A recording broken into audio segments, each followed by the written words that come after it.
This is Joshua. Joshua likes to multitask.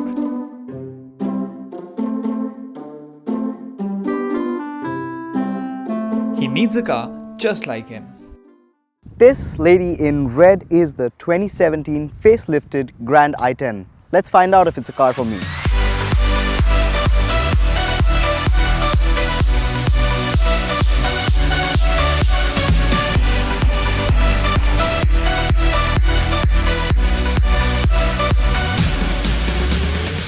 In terms of looks, the Grand i10 is quite chic. It has a cascading front grille. It now gets daytime running lamps right here, and it also has fog lamps. Definitely handy for foggy winter driving situations or night driving as well. And the DRLs also enhance the practicality of this vehicle, its visibility on road, and of course the appeal. The front grille, Hyundai claims, also has increased aerodynamics of this vehicle. On the side there's a sleeker looking plastic cladding, and in the rear it's not too busy, but there is plastic cladding with of course larger reflectors. Again, very practical. Makes a lot of sense. The dimensions are also quite small, and from the purpose of being a city car, I think it has a lot of utility and practicality as well. Let's find out a little more on what's happening inside. So on the inside, the Grand i10 has always been chic, and it has always had a very contemporary feeling to it. The plastics, the materials used all around the dash and in the cabin are very nice to touch and of good quality. You have a soft to touch leather steering wheel with of course all the audio controls and calling controls for Bluetooth, and of course voice recognition as well. You also have automatic climate control, but it is not available in this variant, which is the automatic. You also have a 7-inch touchscreen infotainment setup, and you can connect your mobile device to this via Apple CarPlay, Android Auto, USB, aux input, Bluetooth, and of course you can connect to the radio and use other functions of your phone like calling. The top end 7-inch infotainment setup also comes with mirror link, and all around this cabin there are good quality materials which have been used. You also get a 12-volt power socket and a cooled glove box as well. You have no vanity mirror for the driver in this variant, but a vanity mirror for the co-driver, which is definitely handy. Plenty of cubby holes and storage spaces over here, 1-liter bottle holders in the door. You also have a bottle holder over here, and over here a place to store your mobile right here. On this rear bench, a 5'7" guy like me, plenty of space. I can easily stretch my legs out and still have knee room. Under thigh support is also decent, and back support is good. Generous amount of headroom over here. Big airy windows as well, so I don't feel claustrophobic. Bottle holder right here and a small cubby hole right here. No map pocket here, but there's a map pocket over there. No center armrest, and the headrest is also decent. Ample of cushioning on this bench, good amount of decent support.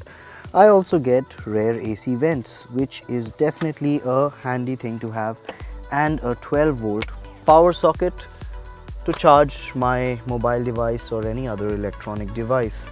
So not very functional, however it does have and scores points in terms of space and in terms of comfort.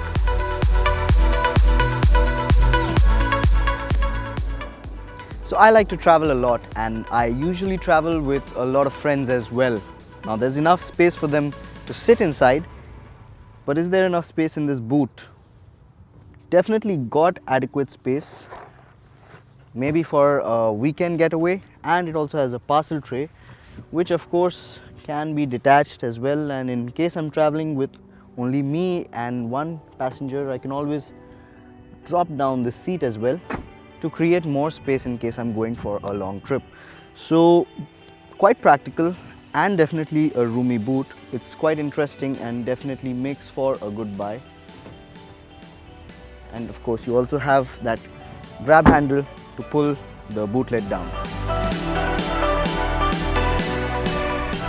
This being an automatic, it's a very practical vehicle to have in a city like Delhi or in other major metropolitans like Mumbai, Bangalore, Chennai.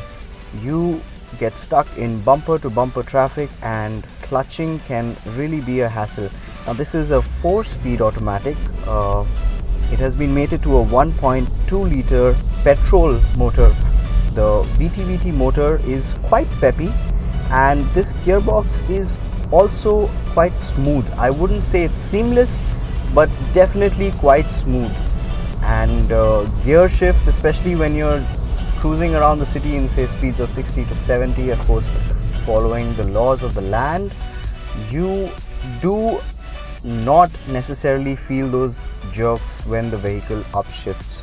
However, if you do floor the accelerator and the gears downshift, you tend to feel that a little bit, but it's not really irksome because you have a lot of power at disposal and you start going very easily.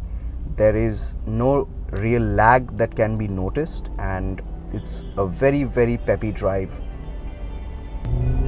So off we go from Sansal. Yes, it's a very noisy motor.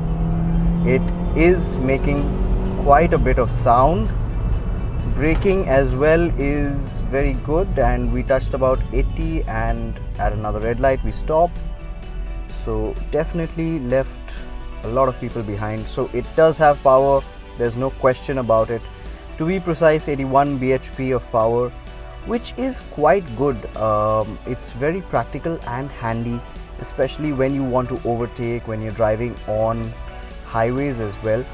This vehicle didn't give me the sense of being out of breath, and it definitely did have enough power. However, once you cross 120, you do really wish it had a 5th gear. The automatic, of course, it comes with a 4-speed box, so that is something which I didn't really like. But then from the point of view of being a practical city car, and we don't really drive too fast too often, I think it's a very well set up gearbox. The suspension setup on the new Grand i10 as well is softly sprung. It rides over bad and bumpy roads quite easily, and it gobbles up most potholes. However, the deeper ones, that you have to be careful on, and you do tend to get tossed around a fair bit. Now in terms of mileage, we estimate this vehicle to return anywhere between 14 to 15 kilometers in decent driving conditions. However, that can drop to say 13 or 12 kilometers to the liter in traffic. And if you are driving in an eco-friendly manner, there is a light in the display which will light up indicating that you are saving on fuel and the vehicle is returning a better average, a better fuel efficiency. These steering mounted controls as well help me to control the volume of the radio or the music, or even make and receive calls. That is something definitely handy to have. So if I want to say increase the volume or decrease the volume like I am right now, while keeping my eyes on the road, it's very functional, very practical. Yes, a lot of vehicles do come with it, but this has been placed really well. It's ergonomic and its usability is quite good. There's also a mute button which is really big over here, and using it again is quite practical. So definitely a plus point to have. I also have electrically adjustable and electrically retractable ORVMs via a very conveniently placed dial setup right here. So I can just switch to the right and maybe change it a little bit, or even if I'm in traffic, and especially in metropolitans that we have in India, sometimes like people don't know your personal space. Even on road, drivers don't know the space they should maintain with your vehicle, so you can easily just fold in the mirrors and make sure no one nudges them or knocks them off.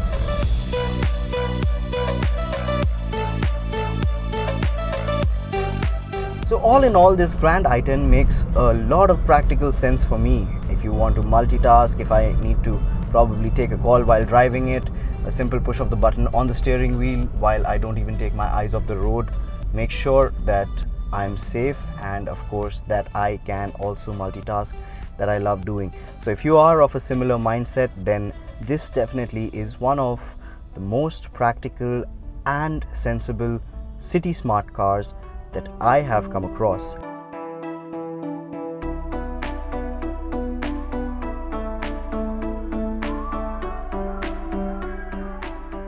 We'll soon be doing a review of the diesel-powered Grand i10, so definitely do stay tuned for that. And if you enjoyed our video, please remember to like and share it. And if you want to stay updated on what's the latest in the automotive industry, hit that subscribe button now.